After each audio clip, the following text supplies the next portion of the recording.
welcome to Read the Damn Book, where all the classics you wish you'd read are serialized, chapter by chapter, by me, Jen Smith, a professional audiobook narrator. Thanks for joining me for Season 2, and we're reading The Picture of Dorian Gray by Oscar Wilde. Let's get to it.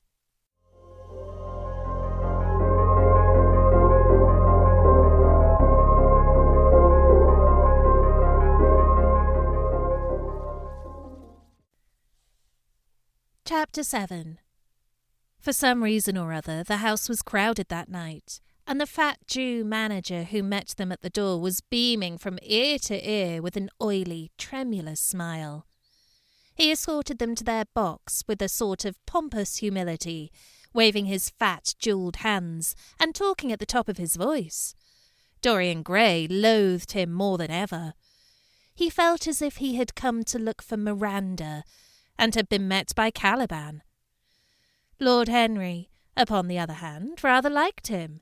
At least he declared he did, and insisted on shaking him by the hand, and assuring him that he was proud to meet a man who had discovered a real genius and gone bankrupt over a poet. Hallward amused himself with watching the faces in the pit. The heat was terribly oppressive, and the huge sunlight flamed like a monstrous dahlia with petals of yellow fire. The youths in the gallery had taken off their coats and waistcoats and hung them over the side. They talked to each other across the theatre and shared their oranges with the tawdry girls who sat beside them. Some women were laughing in the pit. Their voices were horribly shrill and discordant. The sound of the popping of corks came from the bar. "What a place to find one's divinity in," said Lord Henry. "Yes," answered Dorian Gray. "It was here I found her, and she is divine beyond all living things. When she acts, you will forget everything. These common rough people with their coarse faces and brutal gestures become quite different when she is on the stage. They sit silently and watch her. They weep and laugh as she wills them to do. She makes them as responsive as a violin. She spiritualizes them, and one feels that they are of the same flesh and blood as oneself." "The same flesh and blood as oneself? Oh, I hope not," exclaimed Lord Henry, who was scanning the occupants of the gallery through his opera glass. "Don't pay any attention to him, Dorian," said the painter. "I understand what you mean, and I believe in this girl. Anyone you love must be marvellous, and any girl who has the effect you describe must be fine and noble. To spiritualize one's age, that is something worth doing. If this girl can give a soul to those who have lived without one, if she can create a sense of beauty in people whose lives have been sordid and ugly, if she can strip them of their selfishness and lend them tears for sorrows that are not their own, she is worthy of all your adoration, worthy of the adoration of the world. This marriage is quite right. I did not think so at first, but I admit it now. The gods made Sibyl Vane for you. Without her, you would have been incomplete." "Thanks, Basil," answered Dorian Gray, pressing his hand. "I knew that you would understand me. Harry is so cynical, he terrifies me. But here is the orchestra. It is quite dreadful, but it only lasts for about 5 minutes. Then the curtain rises, and you will see the girl to whom I am going to give all my life, to whom I have given everything that is good in me." A quarter of an hour afterwards, amidst an extraordinary turmoil of applause, Sibyl Vane stepped onto the stage. Yes, she was certainly lovely to look at, one of the loveliest creatures, Lord Henry thought, that he had ever seen. There was something of the fawn in her shy grace and startled eyes. A faint blush, like the shadow of a rose in a mirror of silver, came to her cheeks as she glanced at the crowded, enthusiastic house. She stepped back a few paces, and her lips seemed to tremble. Basil Hallward leaped to his feet and began to applaud. Motionless, and as one in a dream, sat Dorian Gray, gazing at her. Lord Henry peered through his glasses, murmuring, "Charming, charming." The scene was the hall of Capulet's house, and Romeo in his pilgrim's dress had entered with Mercutio and his other friends. The band, such as it was, struck up a few bars of music, and the dance began. Through the crowd of ungainly, shabbily dressed actors, Sibyl Vane moved like a creature from a finer world. Her body swayed while she danced, as a plant sways in the water. The curves of her throat were the curves of a white lily. Her hands seemed to be made of cool ivory. Yet she was curiously listless. She showed no sign of joy when her eyes rested on Romeo. The few words she had to speak, "Good pilgrim, you do wrong your hand too much, which mannerly devotion shows in this. For saints have hands that pilgrims' hands do touch, and palm to palm is holy palmer's kiss," with the brief dialogue that follows, were spoken in a thoroughly artificial manner. The voice was exquisite, but from the point of view of tone, it was absolutely false. It was wrong in colour. It took away all the life from the verse. It made the passion unreal. Dorian Gray grew pale as he watched her. He was puzzled and anxious. Neither of his friends dared to say anything to him. She seemed to them to be absolutely incompetent. They were horribly disappointed. Yet they felt that the true test of any Juliet is the balcony scene of the second act. They waited for that. If she failed there was nothing in her. She looked charming as she came out in the moonlight. That could not be denied. But the staginess of her acting was unbearable, and grew worse as she went on. Her gestures became absurdly artificial. She overemphasized everything that she had to say. The beautiful passage, "Thou knowest the mask of night is on my face, else would a maiden blush bepaint my cheek, for that which thou hast heard me speak tonight," was declaimed with the painful precision of a schoolgirl who had been taught to recite by some second-rate professor of elocution. When she leaned over the balcony and came to those wonderful lines, "Although I joy in thee, I have no joy of this contract tonight. It is too rash, too unadvised, too sudden, too like the lightning which doth cease to be, ere one can say, it lightens. Sweet good night. This bud of love by summer's ripening breath may prove a beauteous flower when next we meet." She spoke the words as though they conveyed no meaning to her. It was not nervousness. Indeed, so far from being nervous, she was absolutely self-contained. It was simply bad art. She was a complete failure. Even the common uneducated audience of the pit and gallery lost their interest in the play. They got restless and began to talk loudly and to whistle. The Jew manager, who was standing at the back of the dress circle, stamped and swore with rage. The only person unmoved was the girl herself. When the second act was over, there came a storm of hisses, and Lord Henry got up from his chair and put on his coat. "She is quite beautiful, Dorian," he said, "but she can't act. Let us go." "I am going to see the play through," answered the lad in a hard, bitter voice. "I am awfully sorry that I have made you waste an evening, Harry. I apologize to you both." "My dear Dorian, I should think Miss Vane was ill," interrupted Hallward. "We will come again some other night." "I wish she were ill," he rejoined, "but she seems to me to be simply callous and cold. She has entirely altered. Last night she was a great artist. This evening she is merely a commonplace, mediocre actress." "Don't talk like that about anyone you love, Dorian. Love is a more wonderful thing than art." "They are both simply forms of imitation," remarked Lord Henry. "But do let us go. Dorian, you must not stay here any longer. It is not good for one's morals to see bad acting. Besides, I don't suppose you will want your wife to act. So what does it matter if she plays Juliet like a wooden doll? She is very lovely, and if she knows as little about life as she does about acting, she will be a delightful experience. There are only two kinds of people who are really fascinating. People who know absolutely everything, and people who know absolutely nothing. Good heavens, my dear boy, don't look so tragic. The secret of remaining young is never to have an emotion that is unbecoming. Come to the club with Basil and myself. We will smoke cigarettes and drink to the beauty of Sibyl Vane. She is beautiful. What more can you want? Go away, Harry, cried the lad.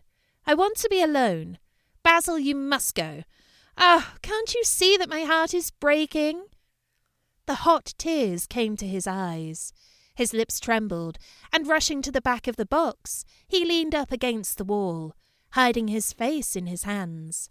Let us go, Basil, said Lord Henry with a strange tenderness in his voice, and the two young men passed out together. A few moments afterwards, the floodlights flared up, and the curtain rose on the third act. Dorian Gray went back to his seat. He looked pale and proud and indifferent. The play dragged on and seemed interminable. Half of the audience went out, tramping in heavy boots and laughing. The whole thing was a fiasco. The last act was played to almost empty benches. The curtain went down on a titter and some groans. As soon as it was over, Dorian Gray rushed behind the scenes into the green room. The girl was standing there alone with a look of triumph on her face. Her eyes were lit with an exquisite fire. There was a radiance about her. Her parted lips were smiling over some secret of their own. When he entered, she looked at him, and an expression of infinite joy came over her. "How badly I acted tonight, Dorian!" she cried. "Horribly!" he answered, gazing at her in amazement. "Horribly! It was dreadful! Are you ill? You have no idea what it was. You have no idea what I suffered." The girl smiled. "Dorian," she answered, lingering over his name with long-drawn music in her voice, as though it were sweeter than honey to the red petals of her mouth. "Dorian, you should have understood. But you understand now, don't you?" "Understand what?" he asked angrily. "Why I was so bad tonight. Why I shall always be bad. Why I shall never act well again." He shrugged his shoulders. "You are ill, I suppose? When you are ill, you shouldn't act. You make yourself ridiculous. My friends were bored. I was bored." She seemed not to listen to him. She was transfigured with joy. An ecstasy of happiness dominated her. "Dorian, Dorian," she cried. "Before I knew you, acting was the one reality of my life. It was only in the theatre that I lived. I thought that it was all true. I was Rosalind one night and Portia the other. The joy of Beatrice was my joy, and the sorrows of Cordelia were mine also. I believed in everything. The common people who acted with me seemed to me to be godlike. The painted scenes were my world. I knew nothing but shadows, and I thought them real. You came, oh, my beautiful love, and you freed my soul from prison. You taught me what reality really is. Tonight, for the first time in my life, I saw through the hollowness, the sham, the silliness of the empty pageant in which I had always played. Tonight, for the first time, I became conscious that the Romeo was hideous and old and painted, that the moonlight in the orchard was false, that the scenery was vulgar, and that the words I had to speak were unreal, were not my words, were not what I wanted to say. You had brought me something higher, something of which all art is but a reflection. You had made me understand what love really is. My love, Prince Charming, Prince of Life. I have grown sick of shadows. You are more to me than all art can ever be. What have I to do with the puppets of a play? When I came on tonight, I could not understand how it was that everything had gone from me. I thought that I was going to be wonderful. I found that I could do nothing. Suddenly it dawned on my soul what it all meant. The knowledge was exquisite to me. I heard them hissing, and I smiled. What could they know of love such as ours? Take me away, Dorian. Take me away with you, where we can be quite alone. I hate the stage. I might mimic a passion that I do not feel, but I cannot mimic one that burns me like fire. Oh, Dorian, Dorian, you understand now what it signifies. Even if I could do it, it would be profanation for me to play at being in love. You have made me see that. He flung himself on the sofa and turned away his face. You have killed my love, he muttered. She looked at him in wonder and laughed. He made no answer. She came across to him and with her little fingers stroked his hair. She knelt down and pressed his hands to her lips. He drew them away, and a shudder ran through him. Then he leaped up and went to the door. Yes, he cried, you have killed my love. You used to stir my imagination. Now you don't even stir my curiosity. You simply produce no effect. I loved you because you were marvellous, because you had genius and intellect, because you realized the dreams of great poets and gave shape and substance to the shadows of art. You have thrown it all away. You are shallow and stupid. My God, how mad I was to love you! What a fool I have been! You are nothing to me now. I will never see you again. I will never think of you. I will never mention your name. You don't know what you were to me once. Why once? Oh, I can't bear to think of it. I wish I had never laid eyes upon you. You have spoiled the romance of my life. How little you can know of love. If you say it mars your art. Without your art, you are nothing. I would have made you famous, splendid, magnificent. The world would have worshipped you, and you would have borne my name. What are you now? A third-rate actress with a pretty face. The girl grew white and trembled. She clenched her hands together, and her voice seemed to catch in her throat. You are not serious, Dorian, she murmured. You are acting. Acting? I leave that to you. You do it so well, he answered bitterly. She rose from her knees and, with a piteous expression of pain in her face, came across the room to him. She put her hand upon his arm and looked into his eyes. He thrust her back. Don't touch me, he cried. A low moan broke from her, and she flung herself at his feet and lay there like a trampled flower. Dorian, Dorian, don't leave me, she whispered. I am so sorry I didn't act well. I was thinking of you all the time, but I will try, indeed I will try. It came so suddenly across me, my love for you. I think I should have never known it if you had not kissed me, if we had not kissed each other. Kiss me again, my love. Don't go away from me. I couldn't bear it. Oh, don't go away from me. My brother... No, never mind. He didn't mean it. He was in jest. But you... Oh, can't you forgive me for tonight? I will work so hard and try to improve. Don't be cruel to me, because I love you better than anything in the world. After all, it is only once that I have not pleased you. But you are quite right, Dorian. I should have shown myself more of an artist. It was foolish of me, and yet I couldn't help it. Oh, don't leave me, don't leave me. A fit of passionate sobbing choked her. She crouched on the floor like a wounded thing, and Dorian Gray, with his beautiful eyes, looked down at her, and his chiselled lips curled in exquisite disdain. There is always something ridiculous about the emotions of people whom one has ceased to love. Sibyl Vane seemed to him to be absurdly melodramatic. Her tears and sobs annoyed him.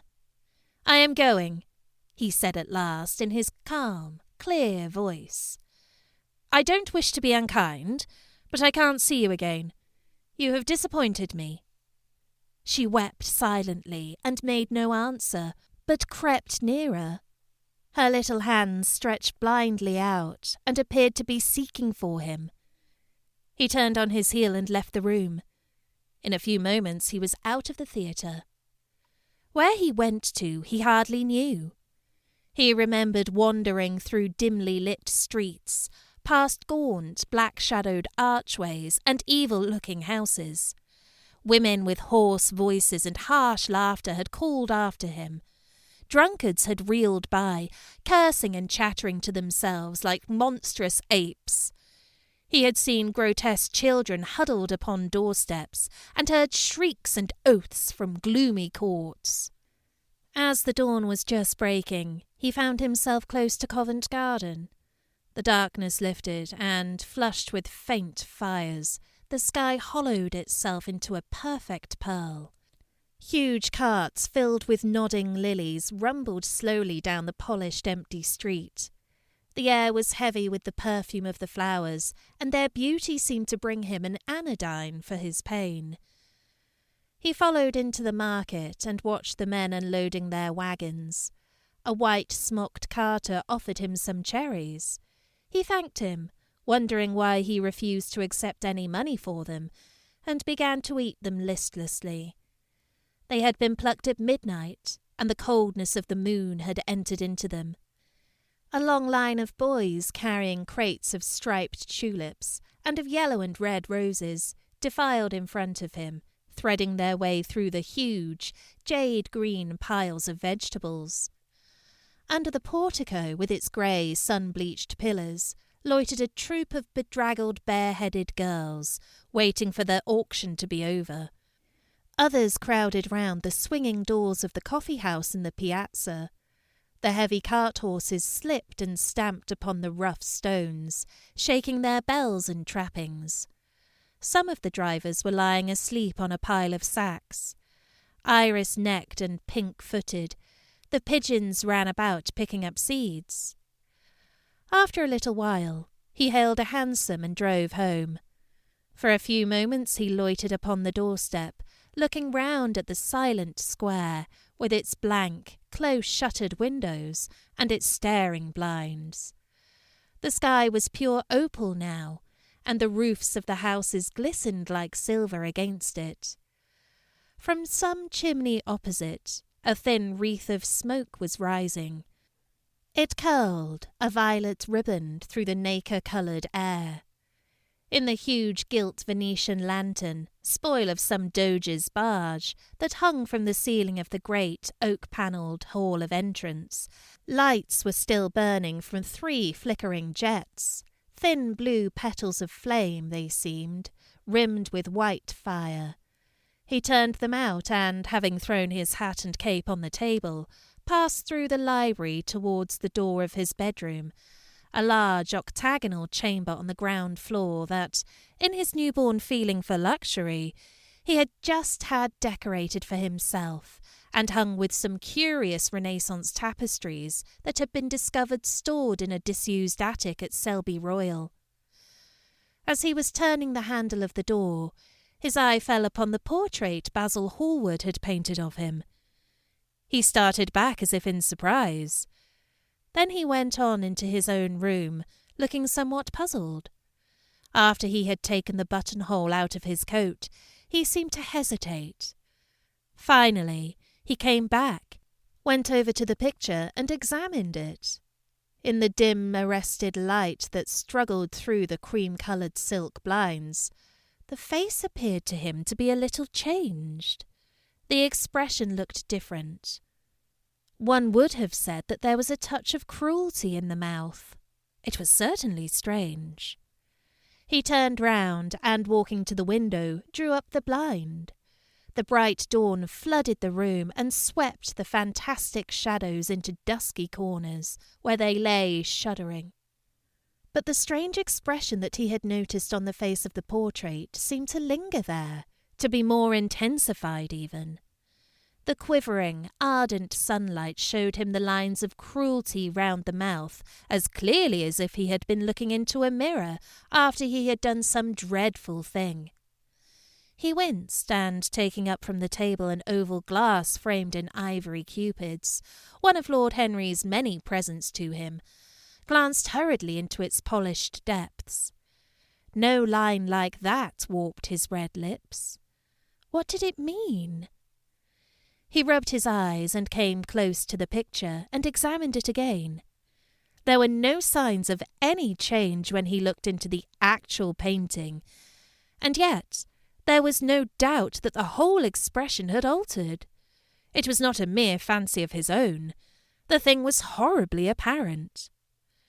He threw himself into a chair and began to think. Suddenly there flashed across his mind what he had said in Basil Hallward's studio the day the picture had been finished. Yes, he remembered it perfectly. He had uttered a mad wish that he himself might remain young, and the portrait grow old, that his own beauty might be untarnished, and the face on the canvas bear the burden of his passions and his sins, that the painted image might be seared with the lines of suffering and thought, and that he might keep all the delicate bloom and loveliness of his then just conscious boyhood. Surely his wish had not been fulfilled. Such things were impossible. It seemed monstrous even to think of them, and yet there was the picture before him, with the touch of cruelty in the mouth. Cruelty! Had he been cruel? It was the girl's fault, not his. He had dreamed of her as a great artist, had given his love to her because he had thought her great. Then she had disappointed him. She had been shallow and unworthy, and yet a feeling of infinite regret came over him as he thought of her lying at his feet, sobbing like a little child. He remembered with what callousness he had watched her. Why had he been made like that? Why had such a soul been given to him? But he had suffered also. During the 3 terrible hours that the play had lasted, he had lived centuries of pain, eon upon eon of torture. His life was well worth hers. She had marred him for a moment, if he had wounded her for an age. Besides, women were better suited to bear sorrow than men. They lived on their emotions. They only thought of their emotions. When they took lovers, it was merely to have someone with whom they could have scenes. Lord Henry had told him that, and Lord Henry knew what women were. Why should he trouble about Sibyl Vane? She was nothing to him now. But the picture, what was he to say of that? It held the secret of his life and told his story. It had taught him to love his own beauty. Would it teach him to loathe his own soul? Would he ever look at it again? No, it was merely an illusion wrought on the troubled senses. The horrible night that he had passed had left phantoms behind it. Suddenly there had fallen upon his brain that tiny scarlet speck that makes men mad. The picture had not changed. It was folly to think so. Yet it was watching him, with its beautiful marred face and its cruel smile. Its bright hair gleamed in the early sunlight. Its blue eyes met his own. A sense of infinite pity, not for himself, but for the painted image of himself, came over him. It had altered already, and would alter more. Its gold would wither into grey. Its red and white roses would die. For every sin that he committed, a stain would fleck and wreck its fairness. But he would not sin. The picture, changed or unchanged, would be to him the visible emblem of conscience. He would resist temptation. He would not see Lord Henry any more, would not at any rate listen to those subtle poisonous theories that in Basil Hallward's garden had first stirred within him the passion for impossible things. He would go back to Sibyl Vane, make her amends, marry her, try to love her again. Yes, it was his duty to do so. She must have suffered more than he had. Poor child! He had been selfish and cruel to her. The fascination that she had exercised over him would return. They would be happy together. His life with her would be beautiful and pure. He got up from his chair and drew a large screen right in front of the portrait, shuddering as he glanced at it. "How horrible!" he murmured to himself, and he walked across to the window and opened it. When he stepped out onto the grass, he drew a deep breath. The fresh morning air seemed to drive away all his sombre passions. He thought only of Sibyl. A faint echo of his love came back to him. He repeated her name over and over again. The birds that were singing in the dew-drenched garden seemed to be telling the flowers about her.